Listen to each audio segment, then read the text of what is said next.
नमस्कार प्रिय विद्यार्थियों, आज की क्लास में हम बीए फोर्थ सेमेस्टर सोशियोलॉजी की हम लिखित टाइप की क्लास लेके आ चुके हैं। कल बच्चों आपका एमजीक्यूपी का पेपर लगा हुआ है, तो सभी विद्यार्थी इस क्लास को हमारी देख के जाएंगे। मैं आपको बता दूं बच्चों, इसकी मैंने जो है वन शॉट की क्लास ऑलरेडी करा रखी है। आशा करता हूँ हमने देखा भी होगा। यदि इसको आपने नहीं देखा है तो वीडियो की डिस्क्रिप्शन में जो है लिंक दे दिया है, आप जाकर के लिखित टाइप की क्लास जो मैंने वन शॉट की कराई है उसको आपको देख लेना है। ये जो हम क्लास बच्चों आज करा रहे हैं एमजीक्यूपी की स्पेशल क्लास, इसको भी आपको देख के जाना है, जिससे आपका पूरा का पूरा पेपर आपका कवर हो जाएगा। इन दो क्लासों के अलावा अन्य कोई भी क्लास आपको देखने की बिल्कुल भी हो सकता आपको नहीं पड़ेगी। ठीक है, पेपर बच्चों सोशियोलॉजी का है।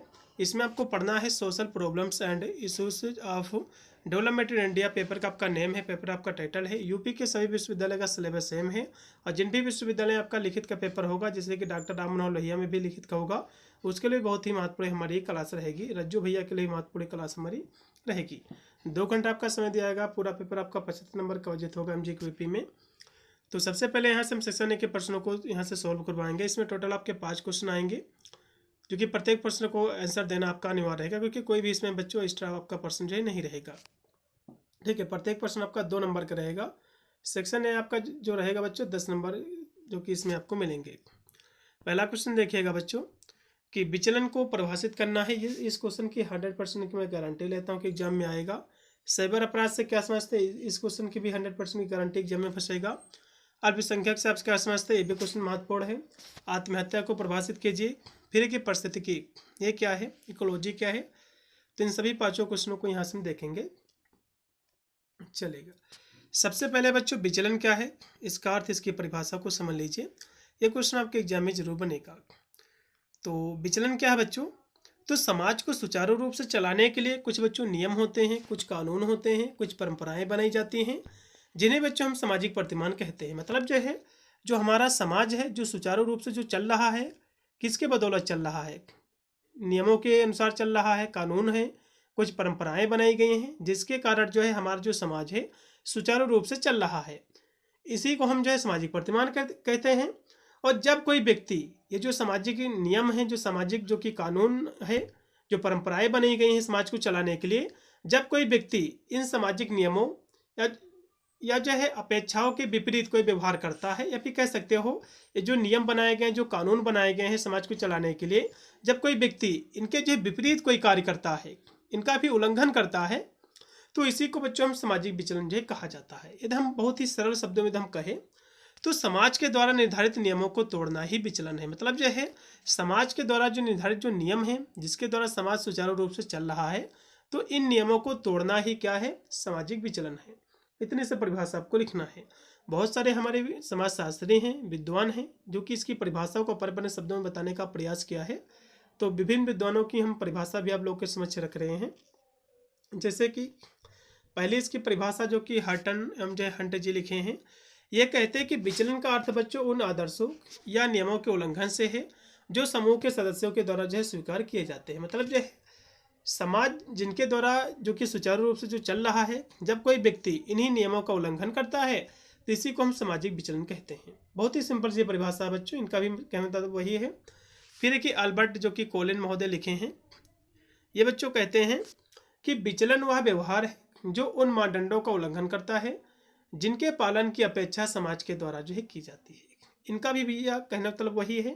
ठीक है, फिर है कि रॉबर्ट के मार्टिन भी लिखे हैं, ये कहते हैं कि जब समाज के द्वारा निर्धारित जो लक्ष्य को प्राप्त करने के लिए व्यक्ति जब कोई गलत या गैर संस्थागत साधनों का उपयोग करता है, उसी को हम जो है विचलन कहते हैं।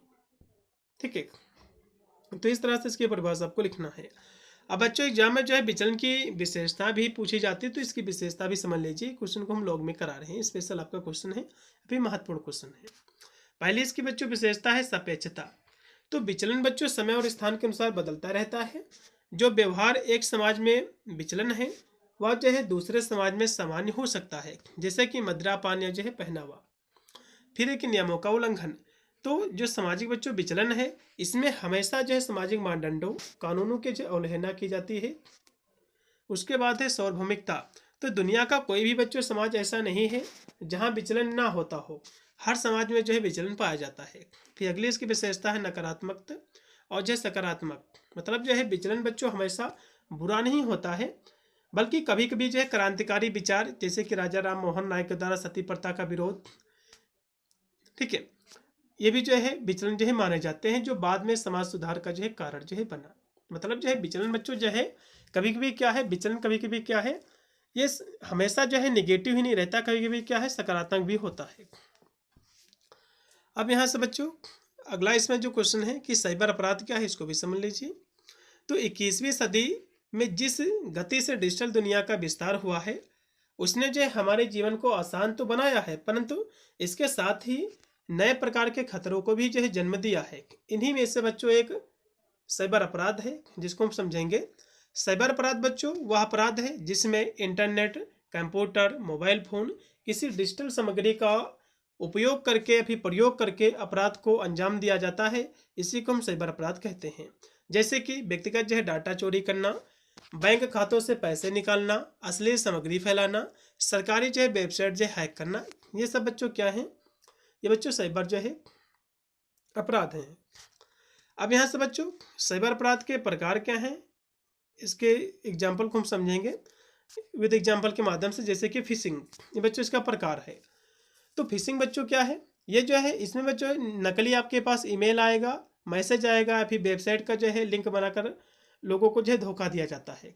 जैसे कि फॉर एग्जांपल आपके पास एक जो है बैंक जैसा दिखने वाला ईमेल आता है, जिसमें जो है लिखा होगा कि आपका खाता जो है ब्लॉक हो गया है। तुरंत इस लिंक पर जो है क्लिक करके अपना जो है पासवर्ड डालें, और जैसे ही आप जो है अपनी जानकारी डालते हैं, आपका जो पासवर्ड है वो चुरा लेता है। ठीक है। दूसरा इसका प्रकार बच्चों पहचान की चोरी, मतलब ये किसी दूसरे व्यक्ति की निजी जानकारी का जो है गलत इस्तेमाल करना। जैसे कि सोशल मीडिया या जो है मतलब जो है फेसबुक, इंस्टाग्राम पर किसी व्यक्ति के नाम से फोटो का उपयोग करके फर्जी प्रोफाइल बनाना और जो है उनके दोस्तों से जो है पैसे जो है मांगना। ठीक है, ये पहचान की चोरी है। फिर कि वित्तीय जो है धोखाधड़ी, मतलब जो है बैंक खाते जो है डिजिटल वॉलेट से जो है अवैध रूप से पैसे निकालना। जैसे कि फॉर एग्जांपल लॉटरी जीतने जो है बिजली बिल जमा न होने का डर जो है दिखाकर फ़ोन पर OTP मांगना और बैंक खाता जो है खाली कर देना, ये बच्चों वित्तीय धोखाधड़ी है। फिर बच्चों है जो कि हाँ रैंसमवेयर, इसको बच्चों हम जो हमला है ये कंप्यूटर के डेटा को जो है लॉक करके फिरौती जो है मांगना। मतलब जो है किसी कंपनी के कंप्यूटर सिस्टम में वायरस भेजकर उसकी सभी जो फाइलें हैं उसको जो है लॉक कर देना और उन्हें खोलने के बदले जो कि बिटकॉइन मांगना, फिर जो है लाखों रुपए की जो है मांग करना। ठीक है। फिर है साइबर जो है स्टॉकिंग, ये इंटरनेट पर जो है किसी को परेशान करना, धमकी देना, इसके माध्यम से किया जाता है।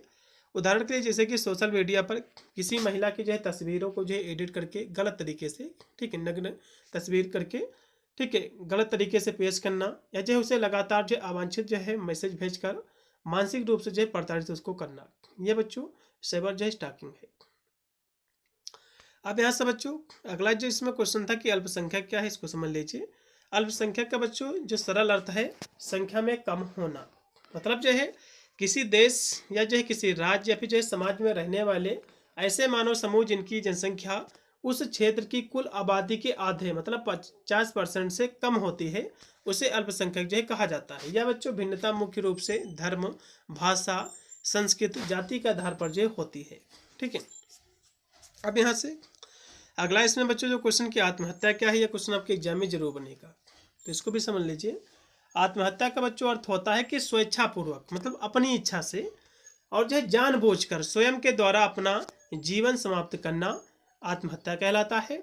यह बच्चों अक्सर तीव्र जो है मानसिक पीड़ा, देखो जो व्यक्ति होता है आत्महत्या क्यों करता है, कभी क्या होता है उसको मानसिक पीड़ा रहता है, उसके कारण दर्द जो कि आत्महत्या कर लेता है, या फिर जो है उसको ज़्यादा है निराशा रहता है लड़ाई झगड़े के कारण, या फिर जो है डिप्रेशन रहता है, या फिर कोई ऐसी बीमारी हो गई जिसका इलाज जो है नहीं किया जा सकता है, नहीं हो सकता है। तो इन सभी बीमारियों के चलते या फिर इन सभी जो है जो कि जो पीड़ा है, जो निराशा है, जो डिप्रेशन है, जो लाइलाज बीमारी है, तो इनके कारण व्यक्ति क्या है आत्महत्या जो है करता है। जहाँ व्यक्ति को मृत्यु ही एकमात्र जो विकल्प प्रतीत होता है, यह बच्चों एक जो है दर्दनाक अंत है जो गहरे मानसिक कष्ट का जो है संकेत है। इसकी एकदम परिभाषा की बात करें सरल सी, तो स्वयं को नुकसान पहुंचाना, जान देने की क्रिया, यह बच्चों जो है आत्महत्या कहलाता। मतलब जो है स्वयं जो है अपने आप को जो है ख़त्म कर लेना, ठीक है, समाप्त करना आत्महत्या कहलाता है। तकनीकी दम परिभाषा कहे तो जानबूझकर किए गए ऐसे व्यवहार के परिणाम स्वरूप होने वाली मृत्यु जिसमें व्यक्ति का उद्देश्य स्वयं की जान लेना होता है, उसी को आत्महत्या कहते हैं। यहाँ से एमएल जो कि दुर्खिम महोदय लिखे हैं, ये कहते हैं आत्महत्या मृत्यु का वह हर मामला है जो प्रत्यक्ष मतलब डायरेक्ट और इनडायरेक्ट रूप से स्वयं पीड़ित के द्वारा किए गए सकारात्मक नकारात्मक कार्य का जो है परिणाम होता है। तो इस तरह से आपको लिखना है। अब बच्चों इकोलॉजी क्या है, ये क्वेश्चन वैसे तो पूछा नहीं जाएगा लेकिन जो कि पेपर में था तो हम थोड़ा सा इसको समझा देते हैं। इकोलॉजी बच्चों जो है ये पारिस्थितिकी, जिसको हम पारिस्थितिकी भी कहते हैं हिंदी में। तो बच्चों जो है जीव विज्ञान की वह जो शाखा है जिसमें जीवधारियों जैसे कि पेड़ पौधे जानवर मनुष्य और उनके जो पर्यावरण है मतलब आसपास का उनका जो वातावरण है इनके बीच पारस्पर संबंधों का ये वैज्ञानिक अध्ययन इसमें किया जाता है, इसी को हम इकोलॉजी कहते हैं, पारिस्थितिकी कहते हैं। यह बच्चों इस जो है बात की जांच करती है कि जीव जो है आपस में कैसे अपने निर्जीव पर्यावरण मतलब जो है हवा पानी मिट्टी इसके साथ कैसे क्रिया करते हैं, इसका यह अध्ययन है। ठीक है, तो इकोलॉजी बच्चों जो शब्द है ये ग्रीक शब्द ओइकोस मतलब जो है घर या जो है आवास और लोगस मतलब जो है जिसका अर्थ होता है प्राकृत का घर का अध्ययन, जो कि इसका शाब्दिक अर्थ होता है। अब यहाँ से सेक्शन आपका बी आ चुका है। इसमें बच्चों टोटल आपके 8 क्वेश्चन आएंगे जो कि 5 क्वेश्चनों का ही आंसर आपको देना पड़ेगा। पहला क्वेश्चन देखिएगा बच्चों कि बाल अपराध क्या है।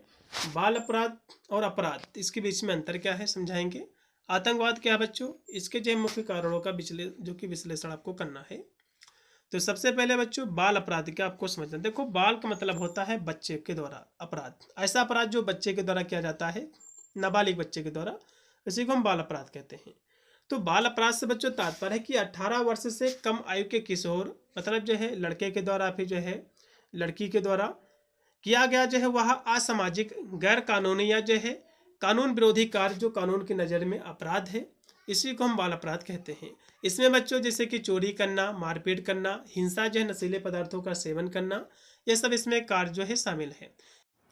यह व्यवहार विकासशील बच्चों की नैतिकता और सामाजिक नियम संचालन में जो है बाधक होता है। अब यहाँ से बच्चों अपराध और जो है बाल अपराध क्या है इसके बीच में अंतर समझ लीजिए जल्दी से।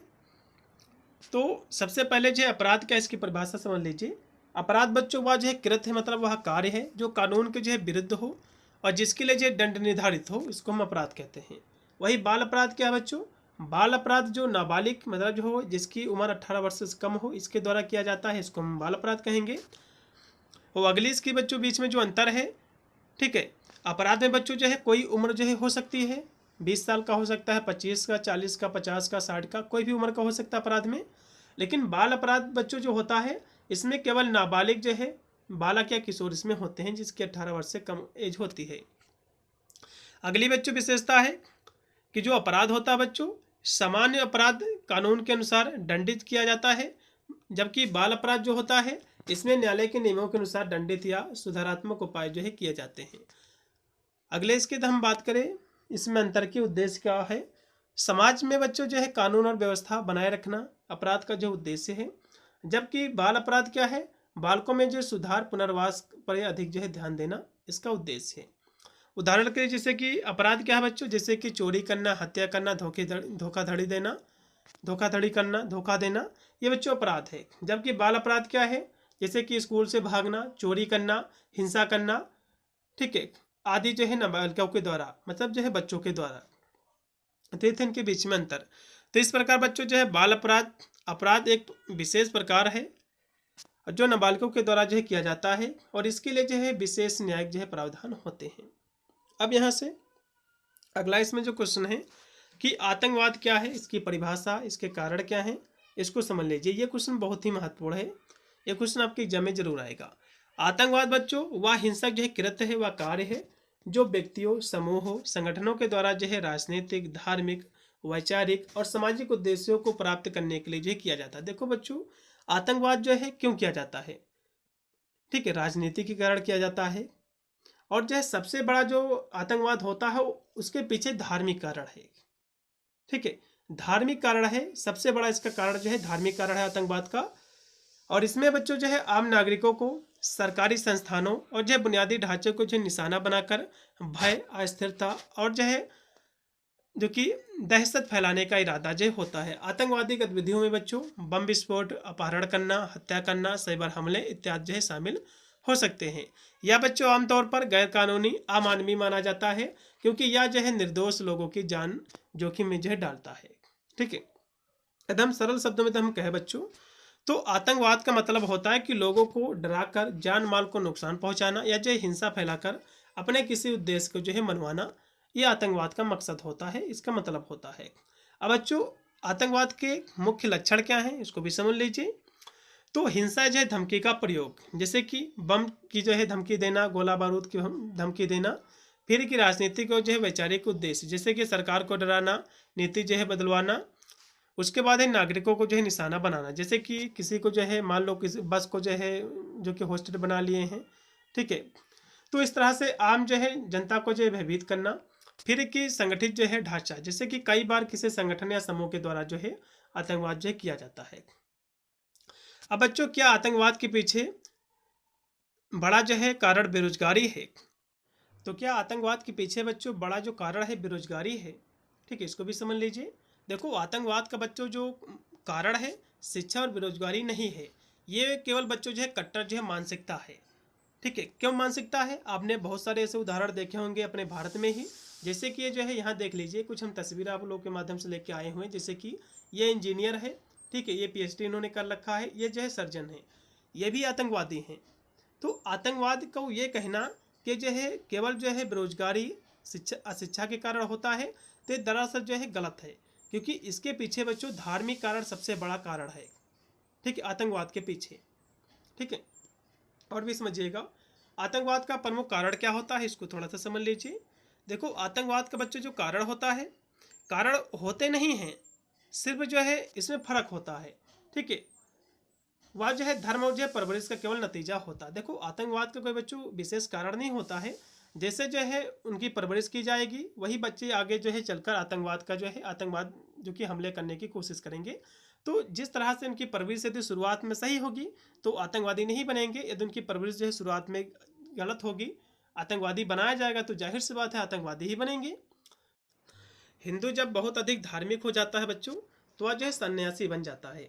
जबकि अन्य धर्मों के जो लोग हैं, जैसे कि जब मुस्लिम जो है बहुत अधिक धार्मिक हो जाता है तो वह जो है आतंकवादी बन जाता है।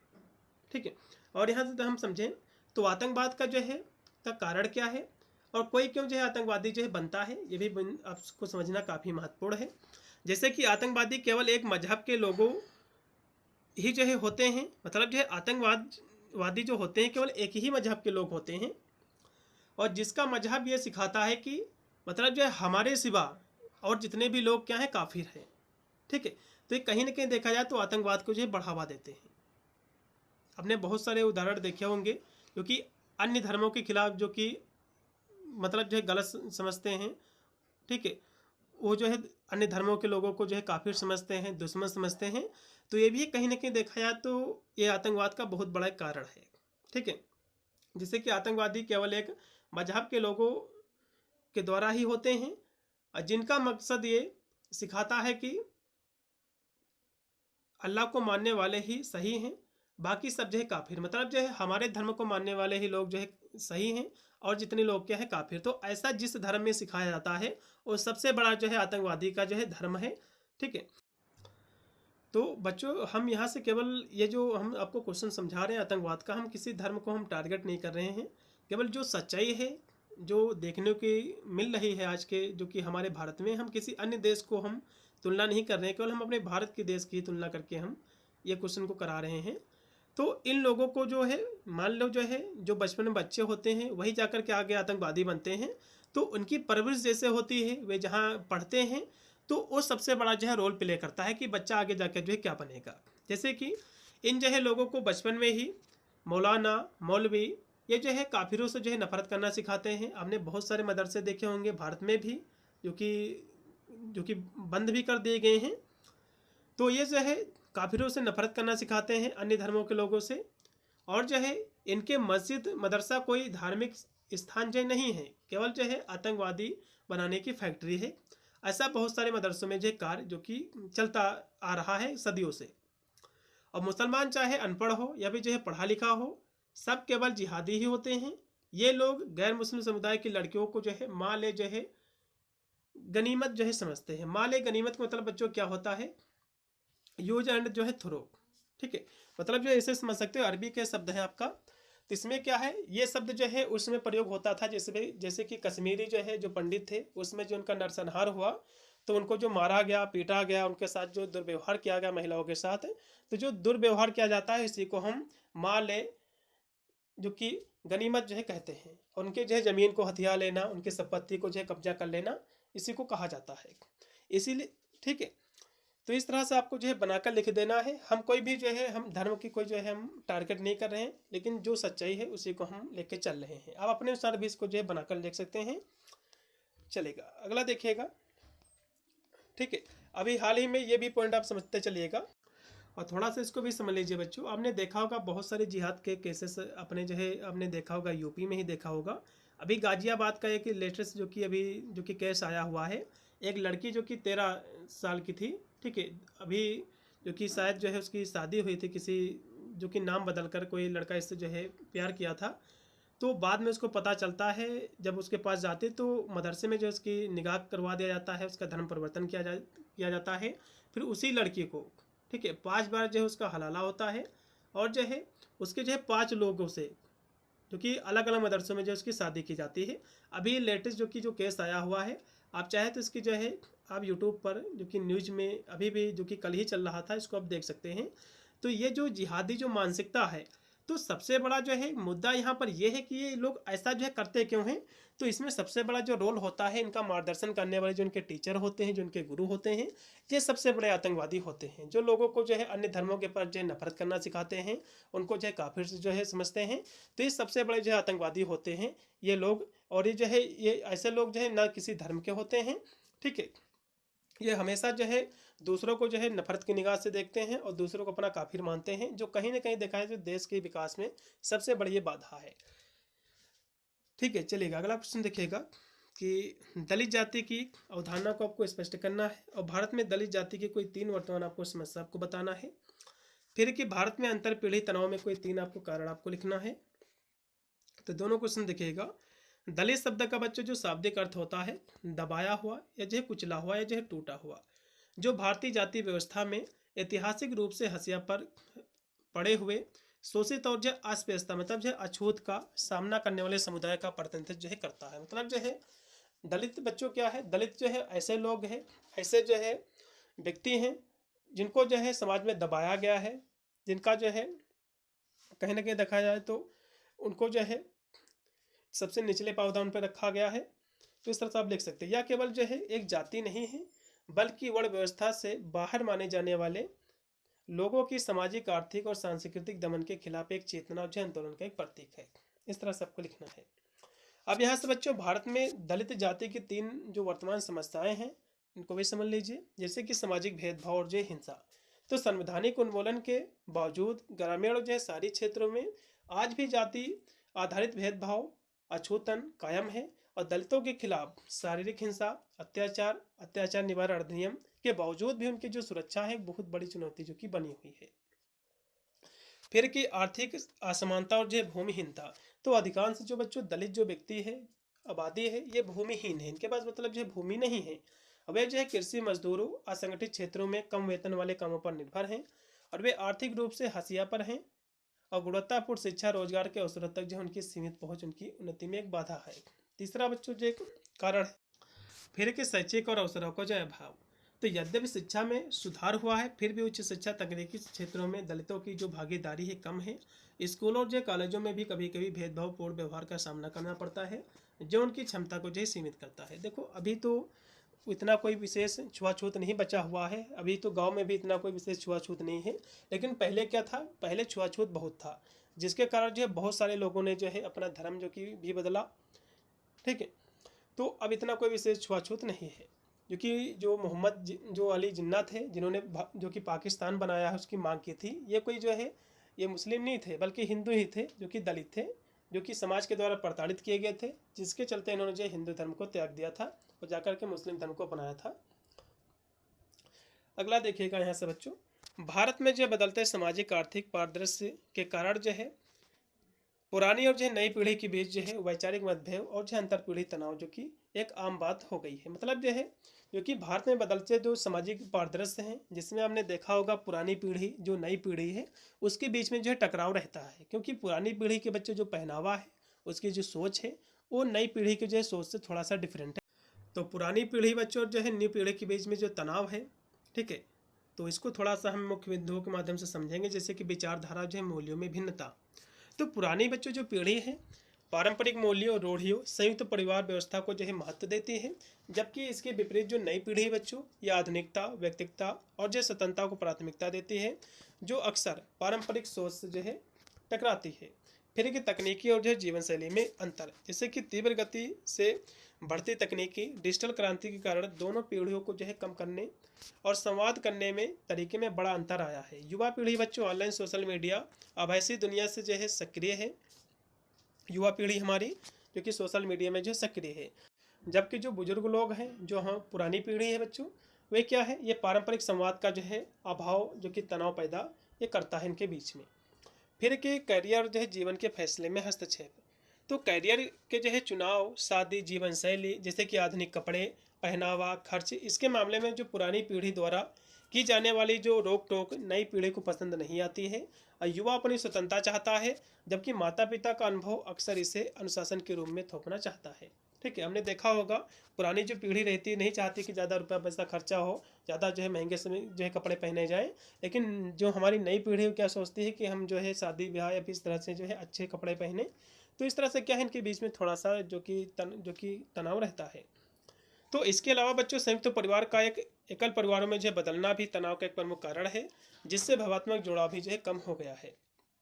अब यहाँ से बच्चों विकास और जो है प्रगति में अंतर क्या है इसको समझ लीजिए। फिर है कि भारत में कृषि संकट की समस्या क्या है, इसके प्रमुख कारणों की भी जो आपको जो है विवेचना आपको करना है, तो इसको भी समझ लीजिए बच्चों।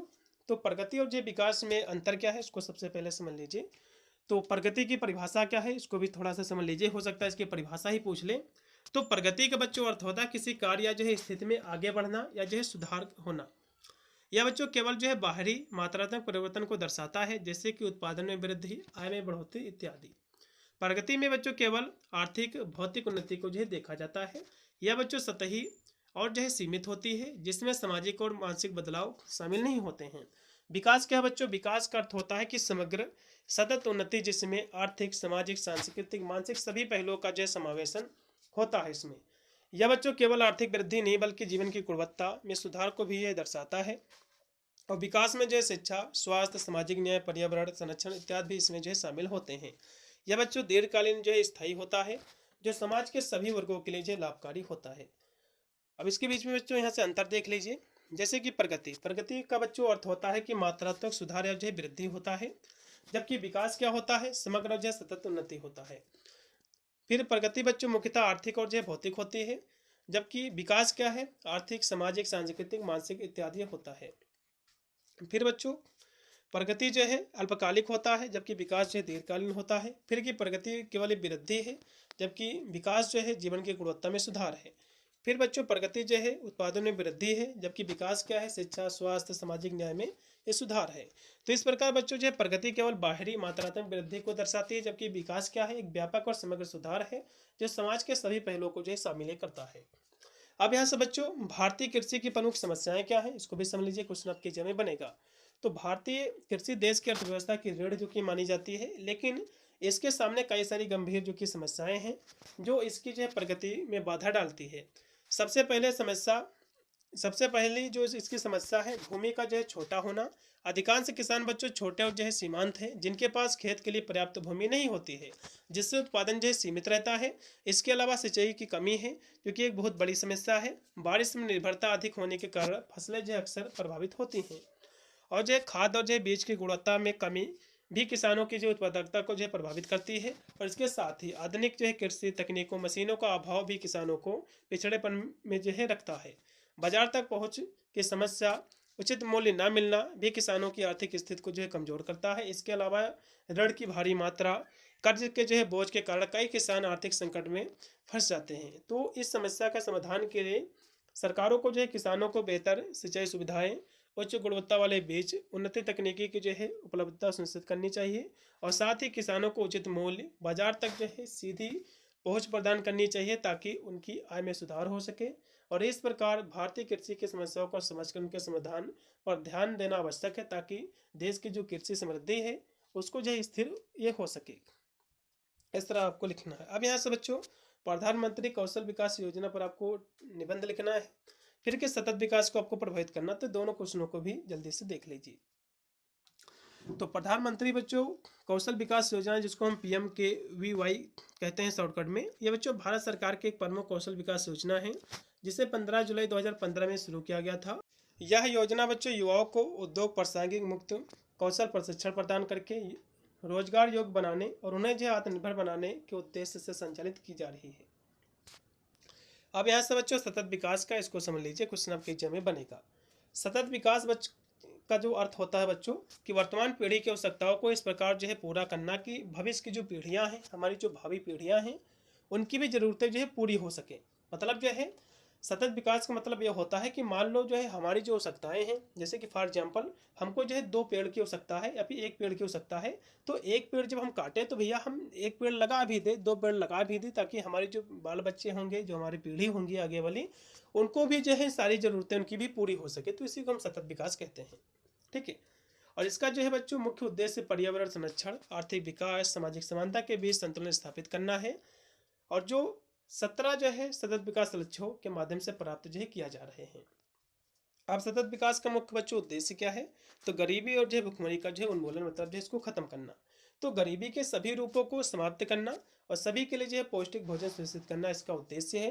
फिर के पर्यावरण की जो है रक्षा, तो प्राकृतिक संसाधनों जैसे कि जल, वन, भूमि का संरक्षण करना और जलवायु परिवर्तन से जो है निपटना इसका उद्देश्य है। फिर के समान स्वास्थ्य और जो है शिक्षा, तो सभी उम्र के लोगों के लिए अच्छा स्वास्थ्य, खुशहाली, समावेशी, न्याय संगत, गुणवत्तापूर्ण जो है शिक्षा भी सुनिश्चित करना इसका उद्देश्य है। फिर एक लैंगिक समानता, तो महिलाओं जो है लड़कियों को जो है सशक्त बनाना, ये भी जो है इसका उद्देश्य है। फिर एक स्वच्छ ऊर्जा और जो है पानी, तो सभी के लिए जो है जो कि किफ़ायती, विश्वसनीय, टिकाऊ ऊर्जा जैसे कि सौर ऊर्जा और जो स्वच्छता तक पहुंच जो है सुनिश्चित करना भी इसका उद्देश्य है। फिर एक टिकाऊ शहर जो है और उत्पादन, तो ऐसे शहर और जो समुदाय बनाना जो रहने योग्य हो, जिम्मेदार उपभोग व जो है उत्पादन पैटर्न को जो है अपनाना इसका उद्देश्य है।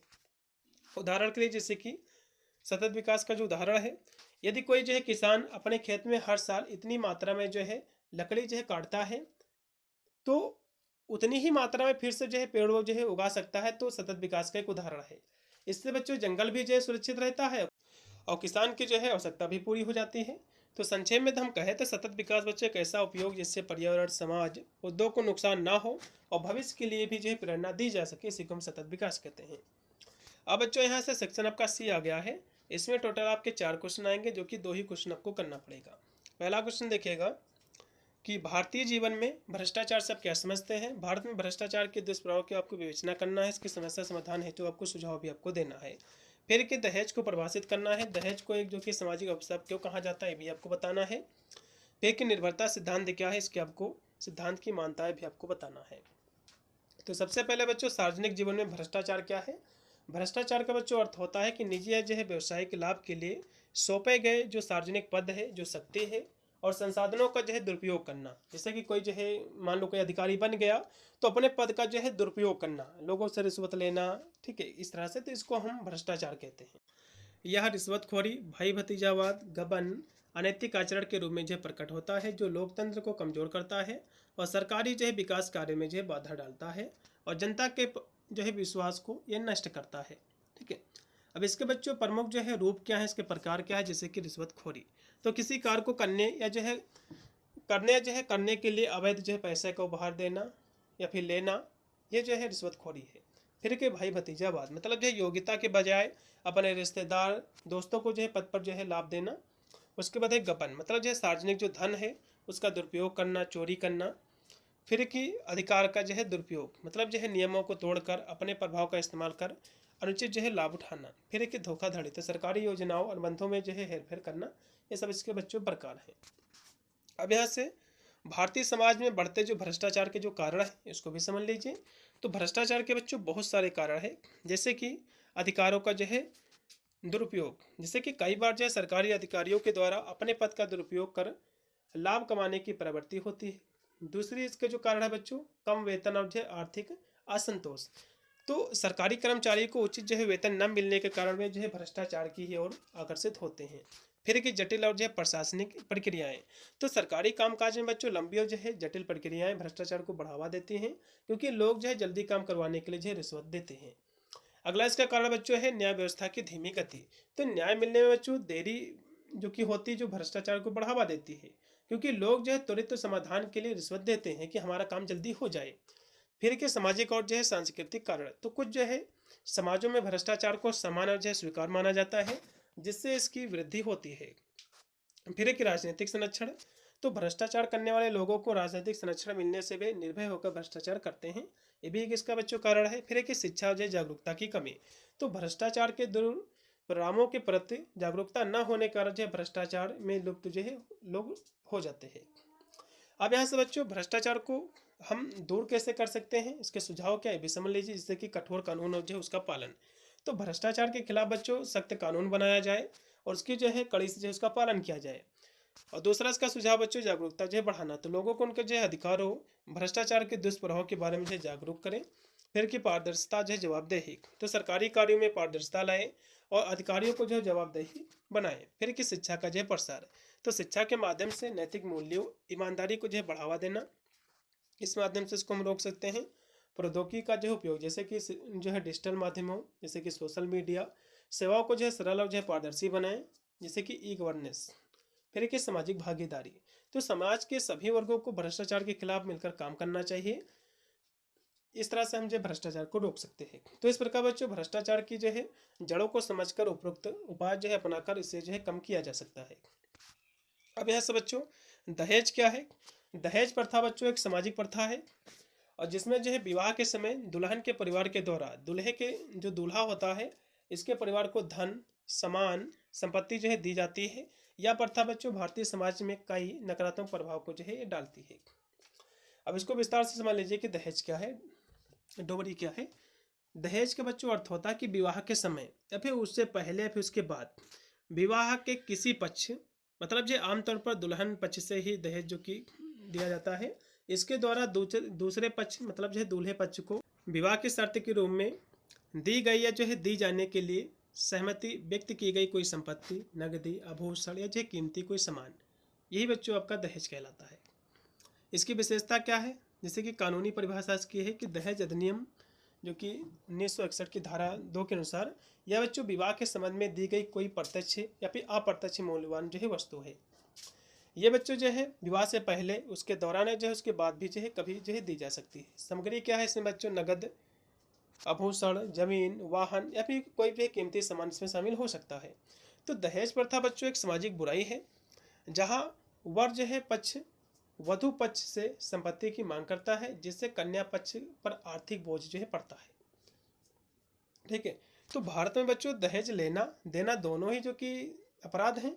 ठीक है, और इसके तहत जो है जो कि 1961 की जो दहेज प्रतिषेध जो अधिनियम है 1961, इसके तहत एक गंभीर अपराध है, जिसके तहत 5 साल के लिए या फिर उससे अधिक जेल और जो है जुर्माने का भी प्रावधान जो कि है।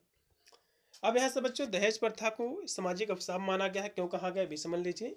दहेज प्रथा को बच्चों एक सामाजिक अभिशाप इसलिए कहा जाता है क्योंकि यह विवाह को केवल पवित्र बंधन के बजाय सौदेबाजी में जो है बदल देती है, जिससे महिलाओं के खिलाफ घरेलू हिंसा, मानसिक शारीरिक उत्पीड़न, हत्या जैसी घटनाएं जो है बढ़ती हैं। यह न केवल जो है कन्या पक्ष को आर्थिक रूप से कंगाल बनाता है, बल्कि बेटियों को बोझ समझने जैसी कुप्रथाओं को भी जो है जन्म देता है।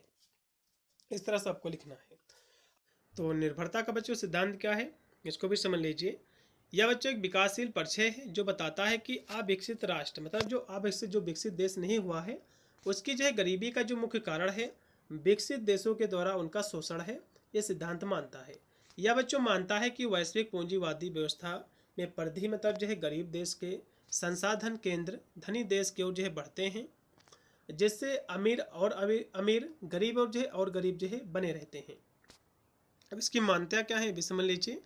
तो केंद्र परिधि जो है संरचना, तो विश्व अर्थव्यवस्था दो भागों में बटी है। एक है केंद्र मतलब जो है विकसित देश जो तकनीकी और जो है पूंजी पर जो है नियंत्रण रखते हैं, और जो है एक है परिधि मतलब जो है विकासशील देश जो कच्चे माल सस्ता जो है श्रम की आपूर्ति करता है।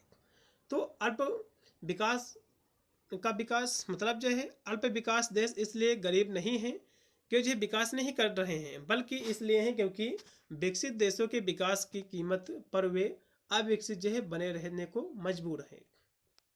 इस तरह से आपको लिखना है।